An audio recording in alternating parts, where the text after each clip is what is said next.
শ্বেতবৰ্ণ নে কৃষ্ণ সেই অশ্ববৰ্ণ শ্বেত বাইদেউ নহয় ফণিতি, তুমি ভুল কৰিছা। সেই অশ্ব কেতিয়াও শ্বেত হ'ব নোৱাৰে। বাইদেউ বাঘবৰ সেই অশ্ববৰ্ণ শ্বেত বুলি জানে সকলোৱে, কিন্তু বাইদেউ এই প্ৰশ্ন তুমি আজি মোক কিয় সুধিলা? কি কলি বিনতা? বাঘবৰ অশ্ব শ্বেত? তাৰ মানে তই কি ক'ব বিচাৰিছ? মোৰ কি দৃষ্টিশক্তি নাই? মই কি অন্ধ হলো বিনতা? বাইদেউ বাঘবৰ সেই অশ্ববৰ্ণ সম্পূৰ্ণ শ্বেত। তুমি ভুল বুজিছা বাইদেউ। বাঘবৰ সেই অশ্ব সমুদ্ৰ মন্থনত উদ্ভৱ হৈছিল, তাৰ বৰ্ণ সম্পূৰ্ণ শ্বেত। তাৰ মানে তই মোৰ সৈতে বিবাদ আৰম্ভ কৰিব বাইদেউ?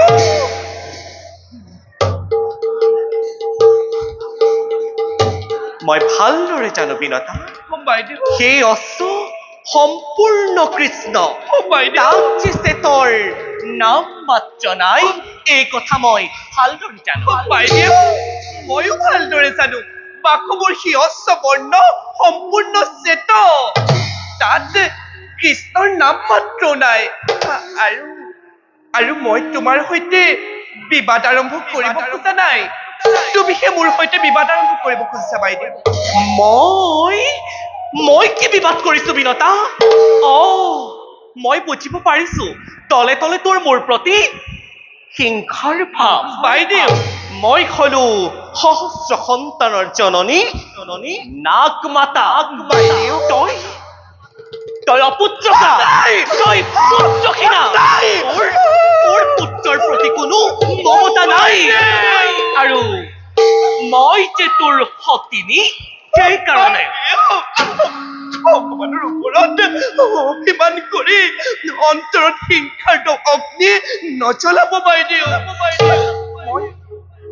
মই ভগৱানৰ ওচৰত প্ৰাৰ্থনা কৰিছো, মোৰ অন্তৰৰ পৰা যাতে এনে হিংসাৰ ভাৱ নাইকিয়া কৰি দিয়ক। এইবোৰ সকলোবোৰ তোৰ মুখৰ মাধুৰী বচন। তই যিমানেই যি নকৰ কিয়, যিমানেই মহাসতীৰ ভাও নধৰ কিয়, এই পৃথিৱীত কোনেও নজনা নহয় নাৰী জাতিৰ প্ৰধান শত্ৰু সপত্নী। আৰু এইবোৰ বাদ দে, কিছুদূৰকৈ চাই হবল কাৰ কথা সঁচা আৰু কাৰ কথা মিছা। বলক বাইদেউ।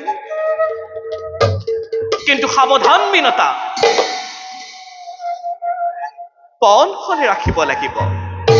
পণ ৰাখিব লাগিব? পণ ৰাখিব লাগিব। বাইদেউ এই পণ আকৌ কি জানো? কি বাইদেউ? দাসী বৃত্তিপণ। যি পৰাজয় হয় জয়ীজনীৰ দাসী হব লাগিব। এতিয়াও কবিনতা, সেই অশ্বৰ বৰ্ণ শ্বেত নে কৃষ্ণ?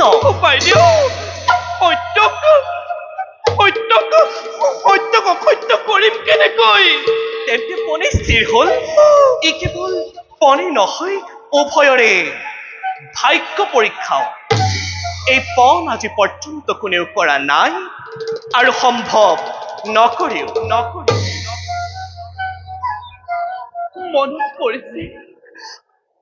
মনত পৰিছে আজি মোৰ অৰুণৰ সেই অভিশাপৰ কথা।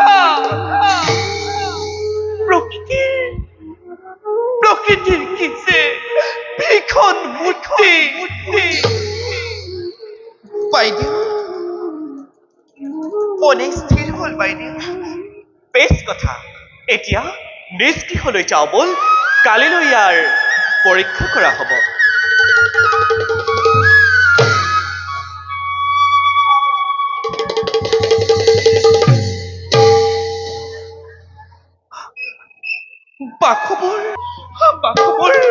বাঘবৰ সেই অশ্বৰ বৰ্ণ